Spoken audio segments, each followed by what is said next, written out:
ಕಳೆದ ಬಾರಿ ಚುನಾವಣೆ ಸಂದರ್ಭದಲ್ಲಿ ಬಸವರಾಜ ಬೊಮ್ಮಾಯಿ 4% ಮೀಸಲಾತಿಯನ್ನು ಕೊಟ್ಟಿದ್ದರು. ಅದು ಲಂಬಾಣಿ ಸಮುದಾಯಕ್ಕೆ ವ್ಯತಿರಿಕ್ತವಾದ ಪರಿಣಾಮ ಬೀರಿದ ಕಾರಣಕ್ಕಾಗಿ ಲಂಬಾಣೀಸ್ ವೋಟ್ ಹಾಕಲೇ ಇಲ್ಲ ಬಿ ಜೆ ಪಿಗೆ. ಸೋತೋಗ್ಬಿಡ್ತು ಬಿ ಜೆ ಪಿ. ಇದು ಯಾವ ರೀತಿ ಬ್ಯಾಕ್ ಫೈರ್ ಆಗುತ್ತೆ ಗೊತ್ತಿಲ್ಲ ನನಗೆ. ಆದರೆ ಯಾಕೆ ಈ ಪಾಯಿಂಟ್ ಯಾಕೆ ಬರ್ತಾ ಇದೆ ಅಂತಂದರೆ, ನೆನಪಿಟ್ಕೊಳ್ಳಿ ವೀಕ್ಷಕರೇ, ಶಿಗ್ಗಾಂವಿಯಲ್ಲಿ 55,000 ಮುಸ್ಲಿಮರಿದ್ದಾರೆ. ಮುಸ್ಲಿಮರ ಓಟು ಡಿವೈಡ್ ಆಗಿಲ್ಲ ಅಂತಂದರೆ ಸ್ವಲ್ಪ ಲಿಂಗಾಯತ್ ಓಟು ಸ್ವಲ್ಪ ಆ ಕಡೆಗೆ ಹೋಗುತ್ತೆ. ಬಸವರಾಜ ಬೊಮ್ಮಾಯಿ ಅವರಿಗೆ ಉಳಿದ ಜಾತಿಗಳ ಓಟು ಸಿಗದೆ ಕಾಂಗ್ರೆಸ್ನಂತ ವಾಲಿದರೆ ಅಲ್ಲಿ ಕಾಂಗ್ರೆಸ್ಗೆ ಕೂಡ ಒಂದು ಅವಕಾಶ ಇದೆ. ಮುಸ್ಲಿಮರು ಸೆಕೆಂಡ್ ಹೈಯೆಸ್ಟಲ್ಲಿ 80,000 ಪಂಚಮಸಾಲಿ ಲಿಂಗಾಯತರು. ಸಂಡೂರಲ್ಲಿ 20,000 ಮುಸ್ಲಿಮರಿದ್ದಾರೆ. ಮುಸ್ಲಿಮರಲ್ಲಿ ಡಿವೈಡ್ ಆದರೂ ಕೂಡ ಅಲ್ಲಿ ಸಂಡೂರಲ್ಲಿ ಕಾಂಗ್ರೆಸ್ ಸೋಲುವಂಥ ಸಾಧ್ಯತೆ ಇದೆ. ಇನ್ನು ಚನ್ನಪಟ್ಟಣದಲ್ಲಿ 30,000 ಮುಸ್ಲಿಮರಿದ್ದಾರೆ. ಮುಸ್ಲಿಂ ಓಟೇ ಅಲ್ಲಿ ನಿರ್ಣಾಯಕ ಈಗ. ಹಾಗಂತ ಉಳಿದ ಜಾತಿ ನಿರ್ಣಾಯಕ ಅಲ್ಲ ಅಂತಲ್ಲ. ಮುಸ್ಲಿಂ ಓಟ್ ಒಂದು ಪಕ್ಷಕ್ಕೆ ಕಂಪ್ಲೀಟಾಗಿ 99% ಬಂದರೆ ಆ ಪಕ್ಷಕ್ಕೆ ಚಾನ್ಸಸ್ ಜಾಸ್ತಿ. ಅದಕ್ಕಾಗಿ ಕಾಂಗ್ರೆಸ್ ಪ್ರಯತ್ನ ಪಡ್ತಾ ಇದೆ, ಒಂದೇ ಒಂದು ಓಟು ಆ ಕಡೆ ಹೋಗಬಾರ್ದು. ಅದನ್ನು ಗಮನದಲ್ಲಿಟ್ಟುಕೊಂಡೇ ಜಮೀರ್ ಅಹ್ಮದ್ ಖಾನ್ ಆ ಹೇಳಿಕೆಯನ್ನು ಕೊಟ್ಟಿರೋದು. ಎಲ್ಲ ರಾಜ್ಯಕ್ಕೆ ಪ್ರೇರಿತವೆ. ಈಗ ಮುಸ್ಲಿಂ ಓಲೈಕೆಗೆ ನಿಂತಿದೆಯಾ ಸಿದ್ದರಾಮಯ್ಯ ಸರ್ಕಾರ ಅಂತ ಯಾಕೆ ಡೌಟ್ ಬರುತ್ತೆ ಅಂದರೆ, ಮುಸ್ಲಿಮರ ರಕ್ಷಣೆಗೆ ಬದ್ಧ ಅಂತ ಸಿದ್ದರಾಮಯ್ಯನವರು ಭಾಷಣದಲ್ಲಿ ಹೇಳಿದ್ದಾರೆ. ಅದರಲ್ಲೇನು ತಪ್ಪಿಲ್ಲ. ಏಕೆ ಮುಸ್ಲಿಮರನ್ನು ರಕ್ಷಣೆ ಮಾಡಬಾರ್ದು, ಮಾಡಲೇಬೇಕು, ಅದರಲ್ಲೇನು ತಪ್ಪಿಲ್ಲ.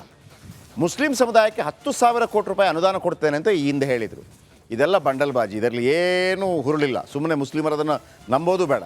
ಅವರಿಗೆ 4,000 ಕೋಟಿ ಕೊಡ್ತೀನಿ ಅಂತ ಈ ಹಿಂದೆ ಹೇಳಿಬಿಟ್ಟು 200 ಕೋಟಿನೂ ಖರ್ಚಾಗಿಲ್ಲ ಅಂತ. ಈ 10,000 ಕೋಟಿ ಬರುವಾಗ ವರ್ಷ ಇದೆ. ಇದು ಸುಮ್ಮನೆ ಇದನ್ನು ಯಾರು ನಂಬೇಡಿ ಮಾತ್ರ. ಬೇಕಿದ್ರೆ ಹೇಳಿ 10,000 ಕೋಟಿ ಹೆಂಗೆ ಕೊಡ್ತೀನಿ ಅಂತ ಹೇಳ್ಬಿಡ್ಲಿ ನೋಡೋಣ. ನಾನು ಚರ್ಚೆಗೆ ಸಿದ್ಧ ಇದ್ದೀನಿ ಅದ್ರ ಬಗ್ಗೆ. ಆಗಲ್ಲ ಕೊಡೋಕ್ಕೆ, ಆಯಿತಾ? ಯಾಕಂದರೆ 4,000 ಕೋಟಿ ಈಗ ಆಲ್ರೆಡಿ ಕೊಡ್ತೇನೆ ಅಂತ ಹೇಳಿದ್ದೇನೆ, ಕೊಟ್ಟಿಲ್ಲ. 200 ಕೋಟಿ ಖರ್ಚಾಗಿರೋದು ಅದು. ಇನ್ನು ಅಂಗನವಾಡಿ ಶಿಕ್ಷಕಿಯರ ನೇಮಕಕ್ಕೆ ಉರ್ದು ಕಡ್ಡಾಯ.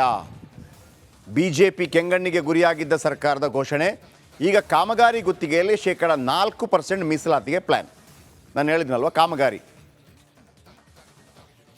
ಈಗ ಅದನ್ನು ಪ್ರಶ್ನೆ ಮಾಡೋಕ್ಕೂ ಬರಲ್ಲ ನನ್ನ ಪ್ರಕಾರ. ಯಾಕಂದರೆ SC/ST ಸಮುದಾಯಕ್ಕೆ 24% ಗುತ್ತಿಗೆ ಮೀಸಲಾತಿ ಇದೆ.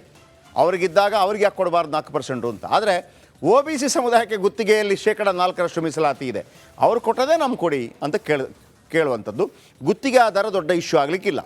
2A ಸಮುದಾಯಕ್ಕೂ ಗುತ್ತಿಗೆಯಲ್ಲಿ 15% ಮೀಸಲಾತಿ ಇದೆ. ಸರ್ಕಾರದ ಒಟ್ಟು ಕಾಮಗಾರಿಗಳಲ್ಲಿ 43% ಮೀಸಲಾತಿ ಇದೆ. ಈಗ ಮುಸ್ಲಿಮರಿಗೂ ಮೀಸಲಾತಿ ಕೊಟ್ಟರೆ 47% ಆಗುತ್ತೆ. ಇದು ಯಾವ ರೀತಿ ಕಾಮಗಾರಿಯಲ್ಲಿ ಕೊಟ್ಟ ಮೀಸಲಾತಿ, ಓಕೆ, ಕಾಮಗಾರಿಯಲ್ಲಿ ಕೊಟ್ಟಿರುವಂಥ ಮೀಸಲಾತಿ. ಇದನ್ನು ಯಾವ ರೀತಿ ಎನ್ಕ್ಯಾಶ್ ಮಾಡ್ಕೊಳ್ಳುತ್ತೆ ಎಲೆಕ್ಷನ್ ಟೈಮಲ್ಲಿ ಗೊತ್ತಿಲ್ಲ. ಇದು ವಾದ ವಿವಾದಕ್ಕೆ ಕಾರಣವಾಗುತ್ತೆ, ಅದು ಮಾತ್ರ ಖಾತ್ರಿ. Okay, next. ಇನ್ನು ಇದರ ಬಗ್ಗೆ ಕೆಲವು ರಿಯಾಕ್ಷನ್ಸ್ ಬಂದಿದೆ, ನೋಡೋಣ ಏನು ಅಂತ.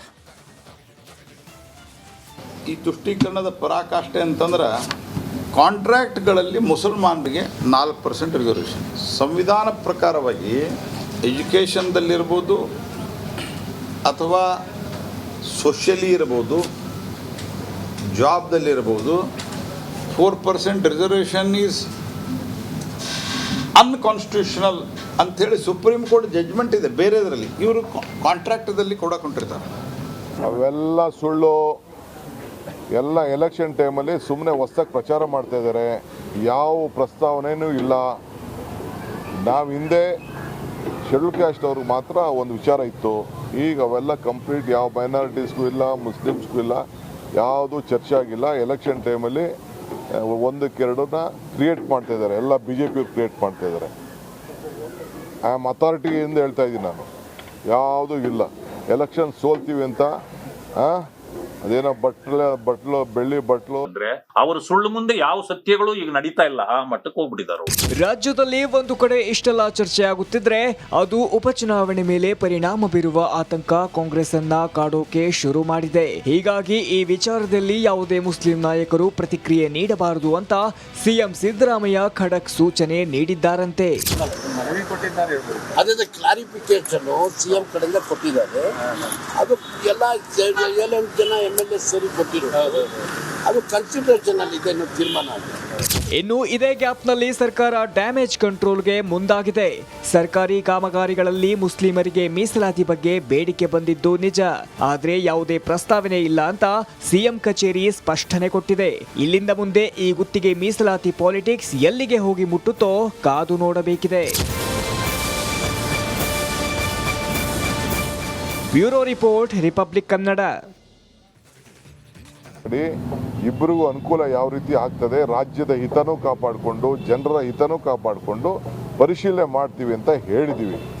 ಬಂಡೀಪುರ ರಾತ್ರಿ ಸಂಚಾರ ಓಪನ್ ಮಾಡಿದ್ರೆ ವಯನಾಡು ಜನರಿಗೆ ಅನುಕೂಲವಾಗುತ್ತೆ. ವಯನಾಡಿನಿಂದ ನಮ್ಮ ರಾಹುಲ್ ಗಾಂಧಿ ಸಹೋದರಿ ಪ್ರಿಯಾಂಕಾ ಬೇರೆ ಕಣಕ್ಕಿಳಿದಿದ್ದಾರೆ. ಹೀಗಾಗಿ ರಾಹುಲ್ ಗಾಂಧಿ ಮೆಚ್ಚಿಸೋಕೆ ಡಿಕೆ ಶಿವಕುಮಾರ್ ಮುಂದಾಗಿದ್ದಾರೆ ಅನ್ನೋ ಅನುಮಾನ ಮೂಡಿರೋದಂತೂ ಸುಳ್ಳಲ್ಲ. ವಿನೋದ್, ರಿಪಬ್ಲಿಕ್ ಕನ್ನಡ, ಮೈಸೂರು. ನೋಡಿ, ಬಂಡೀಪುರದಲ್ಲಿ ಕರ್ನಾಟಕದಲ್ಲಿ ಅತಿ ಹೆಚ್ಚು ಹುಲಿಗಳಿರೋದು. ಬಂಡೀಪುರದಲ್ಲಿ ನಮ್ಮಲ್ಲಿ ಅತಿ ಹೆಚ್ಚು ಹುಲಿಗಳಿದೆ. ಈ ಹುಲಿಗಳನ್ನು ರಕ್ಷಣೆ ಮಾಡಬೇಕು ಅಂತೇಳಿ ಇಂಡಿಯಾದಲ್ಲಿ ಪ್ರಪ್ರಥಮವಾಗಿ ಆಲೋಚನೆ ಮಾಡಿದ್ದು ಇಂದಿರಾ ಗಾಂಧಿ. 1983 ಪ್ರಾಜೆಕ್ಟ್ ಟೈಗರ್ ಅಂತೇಳಿ. ಪ್ರಾಜೆಕ್ಟ್ ಟೈಗರ್ ಇಲ್ಲಾಂತಂದರೆ ಈಗ ಹುಲಿ ಇರ್ತಿರ್ಲಿಲ್ಲ. ಢಿಮ್ ಢಿಮ್ ಢಿಮ್ ಇರ್ತಿರ್ಲಿಲ್ಲ ಹುಲಿ. 5,000 ಏನೋ ನಮ್ಮಲ್ಲೇನು 5,000 ಏನಿದೆ ಅಷ್ಟೇ. ಟೋಟಲ್ ಹುಲಿ ಇರೋದು 5,000 ರೂಪಾಯಿ, 5,000 ಆಯಿತಾ. ನಂಬರ್ 1. ಎರಡನೇದೇನಪ್ಪ ಅಂತಂದರೆ ಪ್ರಾಜೆಕ್ಟ್ ಟೈಗರ್ ಆಗಿ 41 ವರ್ಷ ಆಯ್ತು. ಈಗ ಅದೇ ಇಂದಿರಾ ಗಾಂಧಿಯ ಮೊಮ್ಮಗಳು ಯಾರು ಪ್ರಿಯಾಂಕಾ ವಾದ್ರಾ ಇವತ್ತು ಎಲೆಕ್ಷನ್ಗೆ ನಿಲ್ತಾ ಇದ್ದಾರೆ. ಅದೇ ಹುಲಿಗಳನ್ನು ಕೊಲ್ಲೋಕೆ ನೋಡ್ತಾ ಇದ್ದಾರೆ. ಡಿ ಕೆ ಶಿವಕುಮಾರ್ ಹೆಂಗೆ ಹೇಳ್ತಾ ಇದ್ದಾರೆ ಅಂತಂದರೆ ಎರಡೂ ರಾಜ್ಯಗಳಿಗೆ ಲಾಭ ಆಗುವಂಗೆ ಮತ್ತು ಏನು ಜನಗಳಿಗೆ ಅನುಕೂಲವಾಗುವಂಗೆ. ಸ್ವಾಮಿ, ಪ್ರಾಣಿಗಳ ಅನುಕೂಲ ನೋಡಿ. ಎರಡೂ ರಾಜ್ಯಗಳಿಗೆ ಅನುಕೂಲ ಆಗುತ್ತೆ ಅಂತಂದರೆ ಬೇಕಾದಷ್ಟು ಗಂಧದ ಮರಗಳಿದೆ, ಕಡಿದು ಮಾರೋದಾ? ಬೇಕಾದಷ್ಟು ಅಪಾರ್ಟ್ಮೆಂಟನ್ನು ಕಾಡು ಕಡಿದುಬಿಟ್ಟು ಕಟ್ಟೋದಾ? ಸ್ವಲ್ಪ ಸೆನ್ಸ್ ಬೇಕಪ್ಪ ಪ್ರತಿಯೊಬ್ಬರಿಗೂ ಕೂಡ. ಈ ನೆಲ ಜಲದ ವಿಚಾರ ಅನ್ನೋದು ಅದಕ್ಕೆ. ಸುಮ್ಮನೆ ನಮ್ಮ ನೀರು ನಮ್ಮ ಹಕ್ಕು ಎಲ್ಲಿದೆ? ಆಮೇಲೆ ನನ್ನ ಹತ್ರ ತಗ್ಗಿ ಬಗ್ಗಿ ಮಾತಾಡಬೇಕು. ಯಾರು ನೀವು? ತಗ್ಗಿ ಬಗ್ಗೆ ಮಾತಾಡೋಕ್ಕೆ ಯಾರು ನೀವು? ಅಲ್ವಾ? ಈಗ ಹೆಂಗೆ ತಗ್ಗಿ ಬಗ್ಗಿ ರಾಮಮೂರ್ತಿ ಅವ್ರಿಗೆ ಕೊಡಬೇಕು ತಗ್ಗಿ ಬಗ್ಗಿ? ನಿಮ್ಮ ಮನೆಯಿಂದ ಕೊಡೋದಲ್ಲ ಸ್ವಾಮಿ, ಅದು ನಮ್ಮ ದುಡ್ಡು. ಅದು ನಮ್ಮ ದುಡ್ಡು. ನೀವು ನಿಮ್ಮ ಮನೆಯಲ್ಲಿ ಅದು ಮಾಡೋಂಗಿಲ್ಲ. ನೀವು ಅವನವನ ಕೆಲಸದ ಗೌರವ ಅವನವನು ಕೊಡಬೇಕು. ರೇಸಿಸಮ್ ಅಂದರೆ ಅದೇ ಬರುತ್ತೆ. ಒಬ್ಬ ಕೆಲಸದವ ಬಂದ, ಕೂಲಿಗೆ ಬಂದ, ನಿನ್ನ ಕೂಲಿ ಹಂಗೆ ಬೈಯೋಂಗೂ ಇಲ್ಲ. ನಿನ್ನ ಕೆಲಸ ನೀನು ಮಾಡಬೇಕು. ಅವ್ನು ಮಾಡಿಲ್ಲ ಅಂತಂದರೆ ಅದನ್ನು ಕಾರಣಾತ್ಮಕವಾಗಿ ಪ್ರಶ್ನೆ ಮಾಡಬೇಕು. ಹಾಗಾಗಿ ವೀಕ್ಷಕರು, ಇದು BJP ಕಾಂಗ್ರೆಸ್ ಪ್ರಶ್ನೆ ಅಲ್ಲ. ಇದು ಕೇವಲ ವಯನಾಡು ಜನರನ್ನು ಖುಷಿಪಡಿಸೋಕೆ ಅವ್ರಿಗೆ ಹತ್ರ ಆಗತ್ತೆ ಅಷ್ಟೇ. ರೋಟ್ 1 MP ಸೀಟ್ಗಾಗಿ ನಾವು ಆ ಹುಲಿಗಳನ್ನು ಸಾಯಿಸ್ತೀವಿ. ಇರೋದೇ 5,000 ಸ್ವಾಮಿ, 5,000 ಹುಲಿಗಳಿರೋದು. ಇದಕ್ಕೆ ಅಕ್ಕಲ್ ಬೇಕು. ಇದಕ್ಕೆ ಅಕ್ಕಲ್ ಬೇಕು, ಕೇವಲ ದುಡ್ಡಿನ ಸ್ಮೆಲ್ ಅಲ್ಲ. ಅರ್ಥ ಆಯ್ತಾ? ಹಾಗಾಗಿ ಪಕ್ಷಾತೀತವಾಗಿ ದಯವಿಟ್ಟು ಇದನ್ನು ಯಾವನೇ ಮಾಡಿದರೂ ಕೂಡ ನಾವು ಅದಕ್ಕೆ ವಿರೋಧ ವ್ಯಕ್ತಪಡಿಸ್ತಾ ಇದ್ವಿ.